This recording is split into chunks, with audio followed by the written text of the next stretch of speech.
And what is going on, everybody? Welcome back to another edition of Chris Akin Presents. I, of course, am Chris Akin, and today on the show, we are going to do something a little bit different. No rock stars today. Today, what we are going to do is talk about one of my other passions, and those of you that have watched the show forever, or Classic Metal Show or whatever, know that I am heavily involved in the gaming world. I own the 5th largest arcade in the country, and I love talking about it, and I love talking gaming. And I love supporting gaming, and that's where we're going to go today. We're going to talk about a brand new docuseries that is being produced, I believe, as we speak, but we'll get into all of that here shortly. It's called Game Changers. It really features the growth of gaming and the kind of the techie part of it, as well as the front end of it. You know, I know for a fact you guys have all played the games, but you probably don't realize just how much technology and artwork and everything that goes into making the simplest of games all the way to the most complex of games. But we're going to talk about it with some guys that know. They are the first we're going to talk with Phil Moore, who you probably remember from Nickelodeon's Nick Arcade, and the producer of the movie as well, the docuseries that is coming, Mr. Scott Barber. So I will bring them in. Scott, Phil, welcome to the show, man. Hey, Chris, man. Oh, first of all, I want to talk to you. I want to get into this whole world of yours. For a second there, I was like, can I download this opening jam on my Spotify? It was like, Scott, no, like, that has got to be the coolest intro music I've ever been brought up to, man. That is my co-host Eric Ferentinos, who plays guitar with Stephen Piercy from Rat. He recorded that, so that's why it's good, because it's a pro. Heck yeah, man. Excellent. Well, welcome, guys. I'm certainly glad to have you guys here, and I'm certainly excited to talk some gaming, man. I guess before we dig into the gaming itself, why don't we start?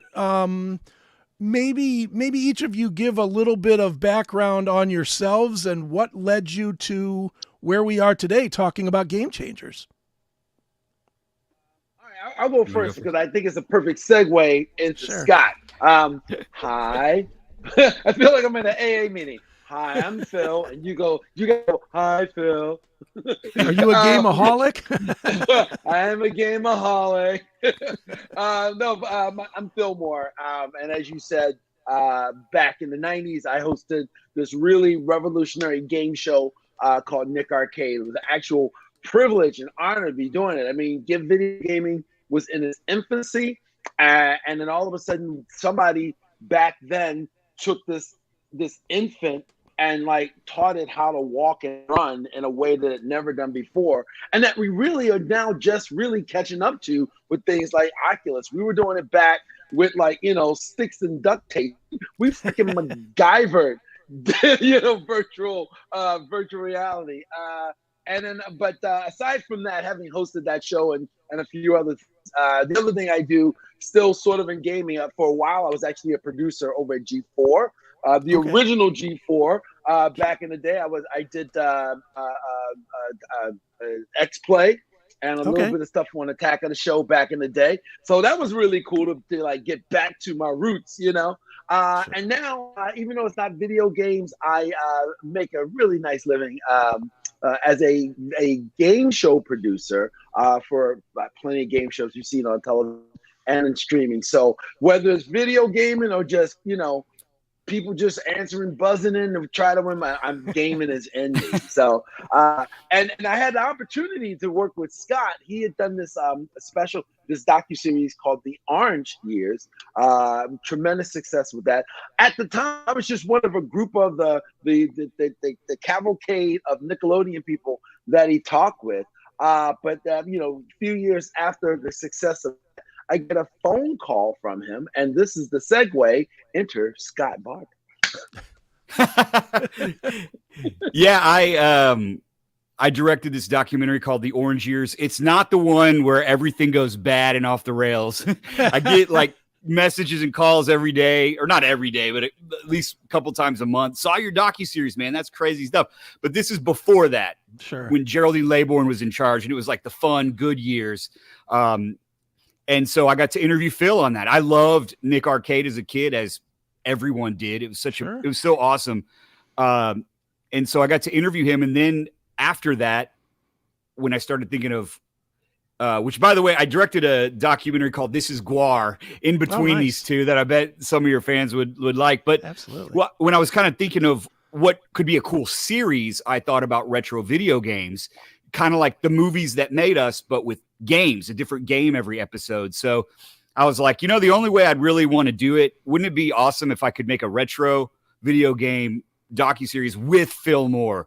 So I messaged him, because again, he was interviewed on the Orange Years and he was into it. So here we are. Right on. Here we are. Guys, let's talk about Game Changers itself, because I want to make sure that we cover it at the beginning as well as at the end. And I want to make sure that people see somewhere in this long scroll here is the link to actually contribute, which people can do. And it's also in the description on whatever platform you're watching this on. Okay. But Scott, let's start with you, man. Tell us a little bit about what the documentary or the docuseries is going to be, as well as how and why people should get involved to to kickstart it and help support it.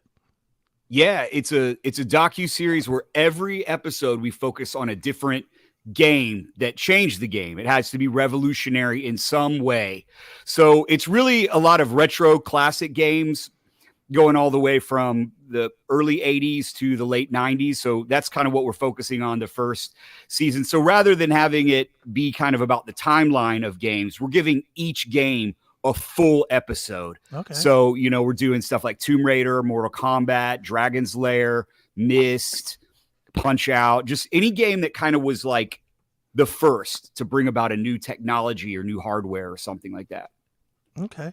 And Phil, how do you fit into this? Do you fit into it just because you're known for gaming, or do you have a passion past the controller and into the back end of it to where you or learned about the technology and stuff? Well, let me tell you a couple of things to answer your question. I cannot fake the funk. We live in a world today where everybody watching you is savvy. They're smart, despite what the internet would say. No, they are smart. And but here's the thing. So I'm not a guy that, on Twitch doing it. But here's the thing. This is a perfect fit for me because we're talking about old games. Old guy. Get it? I'm a retro gamer, man. People are surprised when they find out, despite me having a PS5, I spend most of my time playing my Nintendo 64. You know what I mean? Or the time for a while there, remember you could download old games on the Wii, and there was all those games from that's the kind of gamer that I am. So I'm not even gonna try to fake it oh no, I can get up there and talk with the best of them out there. But if you want to talk about retro games, because the thing about me and the time Nickelodeon was, it was just getting started. We had the opportunity to actually put prototypes on the show. We got we got delivered to our office games that were still in development, some that eventually saw the light of day, some that never saw the light of day, and some you saw on the show first. So it became a fascination. Not only was I a game player, because back in that time, I just got out of college, played, I was the guy going to Chuck E. Cheese. I was the guy going to Showbiz. I was the guy going to Discovery Zone. Can we pour it out for the cast at Discovery Zone? I was doing all of that, playing games. We had them in the dorms. We had in the little area that was like the activity center. I was playing games, so segueing right into Nick Arcade, it was still that time. It was still that technology. So when Scott talked to me about it, my first apprehension was, look, I can't get up and try to hang with these cats that are doing it 24/7. I'm not that guy. And he stopped and went, retro games. I'm like, oh, well. I got, beside my picture on the driver's license, it says retro. And that right there, that is my pedigree. And the other thing is, I do love those games. And the thing about Game Changers that's really cool is, as Scott said, we're not going to try to talk about every game. We don't want anybody at us, hitting us and going, this is a really big game, or don't you know this was more popular? This isn't really about what was necessarily the most popular game of a particular era. It is that the title is literally that. It's about games that somehow changed it. You know, I remember the day, here's an analogy for you. I remember the day going to see movies, you go see these animated things, whether it was, you know, no matter who was putting it out there. And then a little movie called Toy Story came out. Right. And that was the first long form introduction of CG animation and a motion picture that we saw. That was a game changer. You know, we can debate all day whether it's the best movie or not, but there are video games that did the same thing. Something happened. And because of that, everything that came after it was altered. It had to live up to it. It borrowed off of it. It built on top of it. So, yeah, I'm into that. That is what I'm about. And the fact this is the direction that Scott wants to take it makes it a project that I am definitely passionate about and 100% into. Right on. Well, and you know, the thing that I think is probably going to make this very successful is how, especially early on in gaming, and I'll tell you, I'm 55 years old, so I was Atari guy, you know, Atari and television. Same here, you know, right there. You know, had every one of them. I have an Odyssey 2 in the man. Yep, ColecoVision, all of that, and I loved all of that stuff. But I don't think the kids today, for as much as they love to play their Call of Duty or Grand Theft Auto or whatever, I don't think they understand how passionate we were for it. In our day, I can remember everybody bringing their little TVs to my garage and having tournaments of, you know, Pitfall and, you know, Tecmo Bowl and, you know, and I can remember walking miles with $3 in our pocket because we could stretch $3 all day long playing Asteroids or something. They don't understand that, but I do think that the audience probably that would be the most likely to watch Game Changers are going to be those people that are in between the 50 and 60 year range that grew up in the 80s and maybe into the early 90s. Scott, is that kind of where you're seeing the audience, you know, as probably the guy that has to worry about the cume?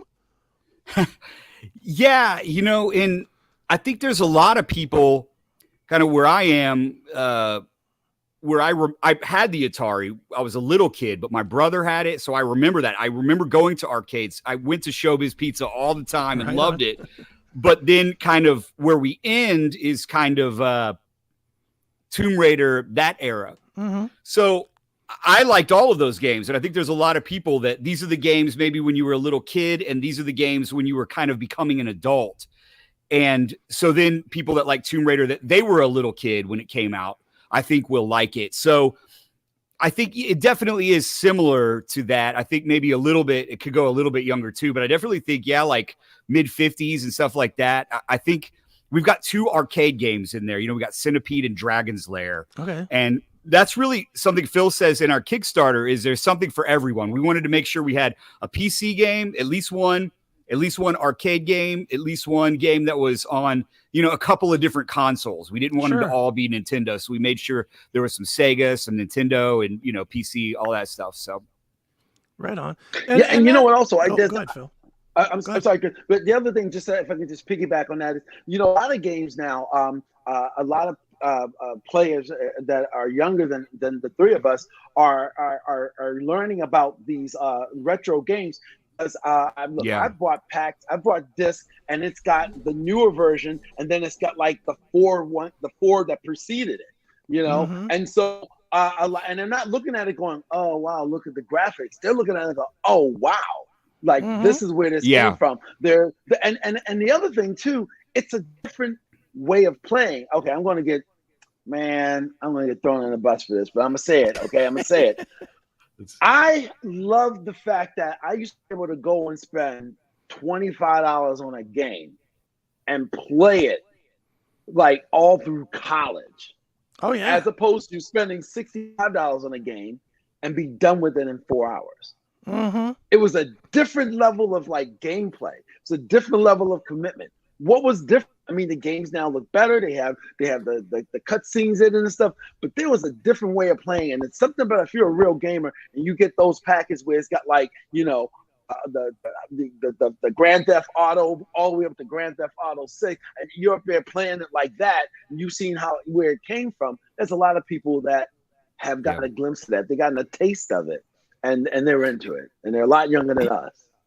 You know, yeah, and to piggyback off that, you know, when I was a kid, I was into Led Zeppelin, Black Sabbath, all that stuff, and I remember older people would go, "How do you know about that? You weren't even born yet." I'm like, "Well, yeah, I wasn't born yet, but it's awesome, and I'm into rock and roll, so of course I'm going to know about bands that are older. Sure. I'm not just going to know about, you know." So I knew all about the punk bands and how we got to here, and the, you know, the metal bands and hard rock bands.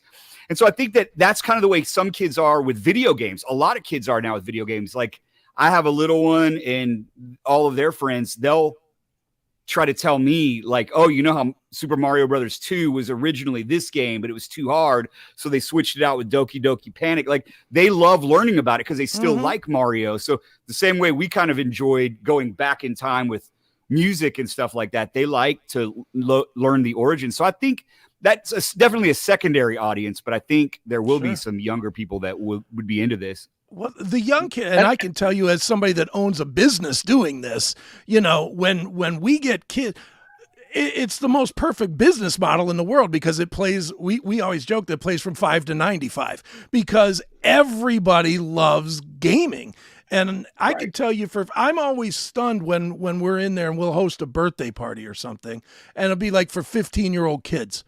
And they can't drag their kids out of there. And you know that they're going home to a PS5 or you know, an Xbox One or whatever they play. They're playing some really high-tech games, but they come into our place and they're fascinated with standing up and playing Lunar Lander or Tron, or, you know, because it's so different from what they're used to. It literally is opening up a new door that they didn't see. Yeah, and look, even right now, look, I have a 4-year-old granddaughter, and we regularly take the Switch and play Mario Kart, original recipe Mario Kart, because even though it's a new system and a new platform, it's got this game on it, and you could be 10 years old and play original Pac-Man right now, and they do. Yep, sure. Now, guys, let's dig into the show a little bit, because as you mentioned, you're going to feature games that, obviously by the name, are game changers.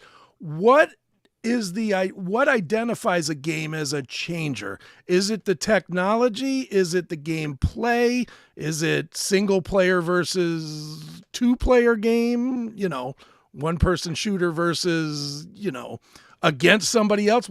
What are the rules that you guys kind of established to say, well, this was a game changer and this was not?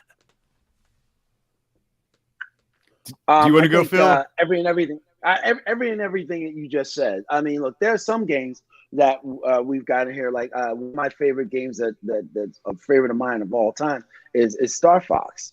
And I remember the first time I played Star Fox, I had never experienced even though it may not have advertised itself as a 3D game, it is the most Oculus Rift I've ever played in my entire life. The way you could, you know, do a barrel roll and then the ship goes through, and they're all like, "What? It's coming at me? What is this?" Something like that. You know, we talked about Centipede. You know, and the fact that it was developed by Scott mentioned the other day, it was developed by a woman, and the rollerball going from a joystick and a pressing a button to doing something like this.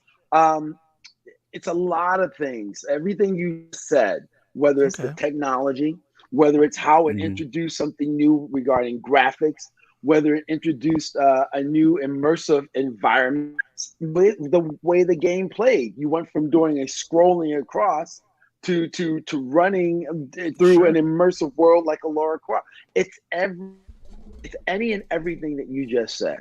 And Scott, I'll let Scott go off of this, go on next. And the other part about this, which I think is probably the most important part, is the people that made the games. That's fascinating. The people that Absolutely. made the game, they didn't just make the game like, here's my job. It was hard. There was a Hmm. lot of blood, there was a lot of sweat, there was a lot of tears. And the people who, it was a labor of love and a passion. And I don't want to say that we may have taken it for granted, because now we put in these slick things and put on our headphones and connect to the internet and we go nuts. But think about what it took to get from there to here. I Well, sound like the Enterprise no, song. but well, Totally. the difference too, just building on that point, the difference back then was that there was no blueprint.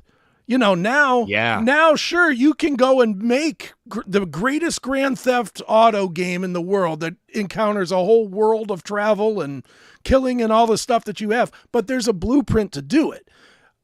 All the way back when there was a Space Invaders, and they built that off of what, Pong? I mean, it was Yeah. it went from going across the screen to up and down and things across, and so different. And somebody had to have that thought that, well, I can make these lights do these things. How do I do it? And this is before you had even really basic computer courses. I mean, these guys were learning in their garage. Yeah. They were Yeah. making it as it went along. And I mean, not that this is going to be a part of the show, but having had the good fortune of hosting Nick Arcade, meeting the people that invented it. I mean, like, they invented a technology. They invented a technology and went, wow, we need to do something with this. Every single video game has a story like that. Like, wow, we've got minimal training or no training, but they're just really crafty, clever, genius folks, and went, wow, look what we made this thing do on this screen here. We've got to do something with that. Right on. Almost like MacGyver, there wasn't a way to do it. So I love the hacks that they did where we'll do this to make it look like this. Like Tomb Raider is full of that, where they wanted, a full cinematic experience, and the way that Lara Croft moves is really revolutionary for the time. And to be able to move through all those different quadrants, they kind of found really cool ways to do that. So a lot of these games are game changers in multiple ways. Tomb Raider is a big one. Female protagonist, the third person 3D. It was one of the first cinematic ones, so yeah, there's a lot, having a the lot of good camera stuff there. having to go around the shooter that you're looking at. Yeah. You went left and right, up and down, and now all of a sudden you are behind, and then you're swinging. You see her face, and you mind blown. Mind blown. Absolutely. One of the games that I know you guys are going to be featuring, and it's one that I know a lot about, is Dragon's Lair. And certainly was innovative with the Laserdisc technology. And I mean, it's almost like that idea was ahead of the tech, because if anybody that's played it knows it is a very clunky play. You click it, and half the time you can hear the disc turning, before you get to the, yes, you can go that way, or, oh, you're a skeleton. Right. Are there other examples like that where the idea was put out there maybe before the technology was ready for it? Well, I mean, that's part of what that's the beauty of this thing. This is the reason for the Kickstarter. There's some free stuff going on right now, but we can only go but so far without having, the wherewithal to do the job. These are the things we want to find out, Chris. Like, it's like we're putting on our Indiana Jones hats, and we're taking our whips, and we're swinging across, wondering what we're going to find. These are the things we want to find out. That's an excellent question. One that we are, we deep down inside, we're guaranteed to uncover. We're waiting to get answers to the questions we don't know to ask. Because, when you sit down and you talk to somebody who was passionate about something, who loves something that they did, you don't have to they are the easiest interviewer, because you don't really interview them. You just stop and go, so tell me about, dude, how was this working on this? And just let them go. And you will get nuggets of joy. You wouldn't have thought, let me ask about that question. So the thing you just asked, man, this is what we're hoping to get. This is what we know we're going to get, and so much more. Right on. Now, with the obviously there's the Kickstarter to help fund the investigation and whatnot. What is the end game here? Is it to get on Paramount Plus or Peacock, or is it going to be a Amazon thing that you release? You know, that people can pay $2 to an episode to watch. I mean, what are you shooting for as far as how it's going to be distributed and how people will see it? That's a good question. And that's one reason why we wanted to do it this way, rather than trying to sell an idea, which I've had a lot of experience with over the past couple of years. Sell an idea and then they give you money to make it as a Netflix original or as a Peacock original or whatever. There's a lot, it's complicated and people tell you what to do and all this stuff. So we kind of wanted to take a DIY approach where we kickstart it, we make it ourselves and then sell it to somebody. So yeah, that is the end goal, I think, is for us to reestablish the formula, sell it, and then if we keep making it that way, great. But hopefully somebody will go, cool, for season 2, we're going to take you on and we'll help give you that backup. But we've already established how the show is. We've already established the vibe and the feel of it. No one's telling us like, show somebody getting murdered, you know, like that's what we talk about that all the time. Like that's what everybody wants is if you're pitching an idea, the streamers go, does anybody die in it? And when you say no, they're like, never mind. They only want true crime. So doing something like this, I think is so much, it's just fun. It's cool. It's fun. And it lifts people up and gives the spotlight to people that maybe didn't have it. All these people that you don't know their names, but you know the game. Sure. Absolutely. Yep. Well, yep. I mean, look, guys, it's one of those things where when you talk to these people, even we want to do something that's not all about murder, but can you imagine talking to the person that created the first Grand Theft Auto and what made them think about taking a crime in 16-bit and making it into a game? That that's wild. Well, it's wild. It's wild. And God knows you probably will find out that they took it from an 8-bit game. They probably were like, well, I wanted to go like, from Zelda or something. They'll have some. Yeah. Well, there was a sword fight in Zelda and it gave me the idea or something. That's how it'll probably play out is that it really does stem, or it might even be older. Might be, I used to play Pitfall on my Atari and I liked when the alligators got the guys. So I was like, let's make something like that. I mean, you don't know. You don't know how it comes up. You're right. That is interesting. I would really love to know what they were smoking when they went from like the old technology to Mortal Kombat with the blood coming out. That right there. Yeah. That's how you do happy murder. Yeah. When it's not a real person, when it's somebody writing a story and there's actually creativity.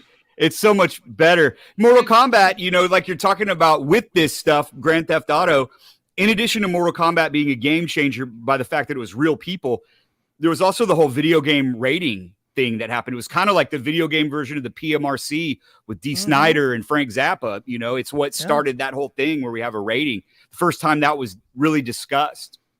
Wow. Yeah, there's so many. There's so many questions that you guys can go out there and investigate. I mean, and I say this to people all the time because I get a lot of questions owning a place, and people are like, who goes to a place like that? I'm like, everybody, because everybody has been touched by game. Grandparents and great grandparents played pachinko machines in the 40s, for God's sakes. That's the earliest of the earliest. Yeah. I mean, everybody has an interest in gaming, and it's, what is it, the second or third largest industry in the world now. So it's, it's obviously a huge, huge thing that everybody's interested in. Phil, let me throw this one to you as somebody that's been, in the gaming world, but also in the TV verse. How difficult is it for you to immerse yourself as a gamer, but still play the TV game a little bit to, because and I know when you play in video games, you lose your mind. You lose your mind and you're playing that way. But you obviously can't do that in this. You got to kind of keep and this came out in 1986, and you have to keep the decorum. Is that difficult or no? Dude, the decorum. In the words of Bugs Bunny, he don't know me very well, do he? Look, I'm the guy that you have to reel in. Scott's gonna be like, he's gonna have a little hook on my back, and he's like, "Bring it back, Phil," because when I start talking, it's not going to be difficult at all. Number one, I am a producer, but you know how they say in this industry, it's a saying that goes, "Write what you know." Well, let's take that a step further. Produce what you love. You know, if you produce what you love, if you write what you know, if you do what you're passionate about, you'll never work a day in your life. It's never going to be a challenge to ask somebody to get that interesting thing out of them. As soon as they say, "This is the thing that inspired this," my brain is going to be going, "Tell me more," and it's going to be just even just a flow. But I got to tell you, listen, but in all the talkativeness of me, it's not about me. I said something quite by accident the other day, and I went, "Turn it. This is what it's all about." Scott and I were talking. I said, "This is about." When you watch a video game and like when you beat it, there's credits that roll at the end. Right. This isn't about me. This is about giving credit to the credits. Right. And so I'm just you know what? I consider myself as being in front of the camera, a traffic cop. A traffic cop isn't driving the car. They're just keeping the flow. Just keeping the flow and making sure nobody hits each other. It's about keeping the flow. These people, the spotlight's going to be on them, and my job is to give them the platform. This show's whole platform is to give them the platform, elevate them, and put their stories out there about these things that we love so much. Video games. Real quick from the chat, Dirk Omega 215 said, "Let's call this what it is. Nick Arcade and Phil Moore are the genesis of modern gaming in the mainstream." There you go. That's it. That's why he's the perfect guy for this. Absolutely. No, absolutely. And it's weird because first of all, thank you so much for that comment. It's true. And it's weird for me to think about it like that because, everybody sort of jokes about this. But for me at the time, man, right out of college, I was just trying to pay off my student loans, not realizing what I was stepping into, not realizing that it wasn't just a couple of producers that were producing a game show. That show was almost like Game Changers. Like I said, they really did. James Bethea and Karim Metcalf were a couple of like college buddies who invented a technology on what we got to do something with this, not knowing if they could get away with it, not knowing if they find a place for it. And now we pop on our things on our head, or we go into these virtual rooms and we do it like it's nothing. But in 1993, kids were doing it like MacGyver with duct tape and a paper clip. Right. No, you're right. And not to dwell back on Nick Arcade too much, but I will say as somebody that had little babies basically at that age, it was nice to have something that I could turn on for them and I could watch as well because, I was still a gamer. Just because I had kids didn't mean I didn't play. And it was like, well, the kids like watching the lights blink and flash. And I'm like, guess I better go to the store and buy this one,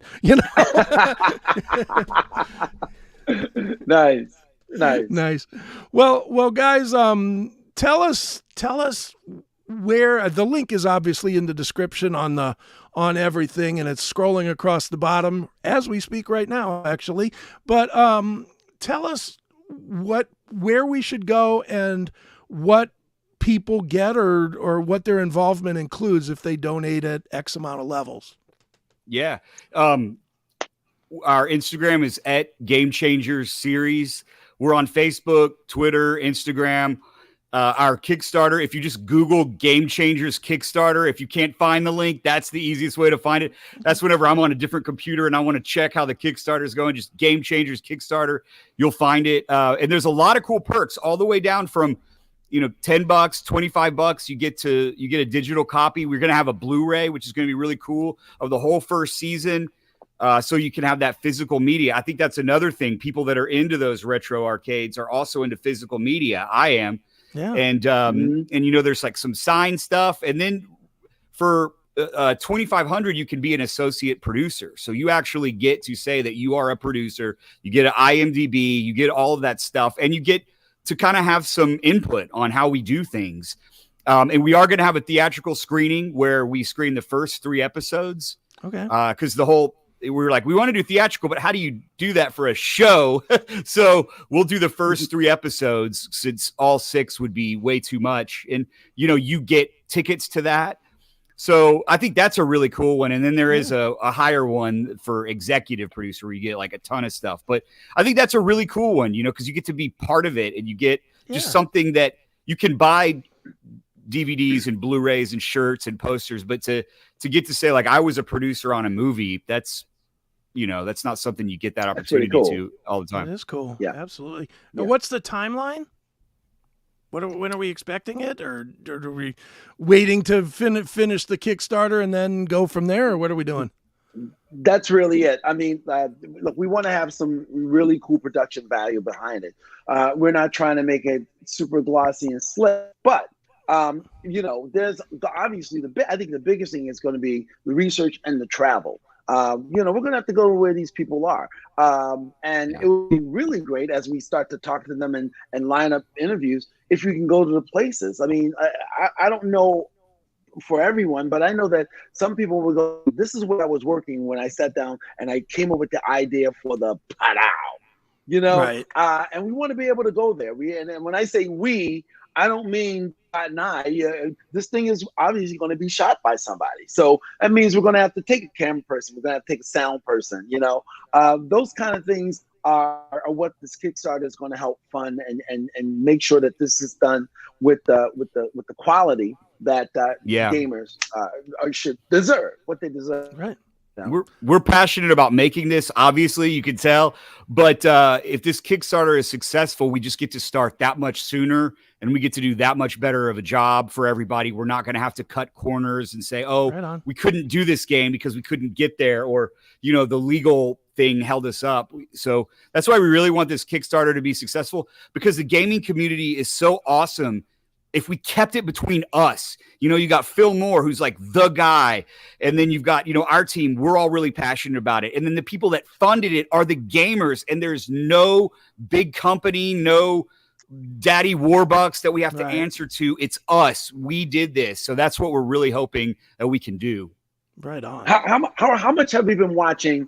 And I'm not going to name anything, but beloved IP that we all grew up and have worshipped, and then watched a big corporation take it and make it into something that makes you go, the hell is that? But this being done by gamers, this being done by a guy who knows how to do it, me being involved in old school retro gamer at heart, at my core, doing it for gamers, talking to gamers, man.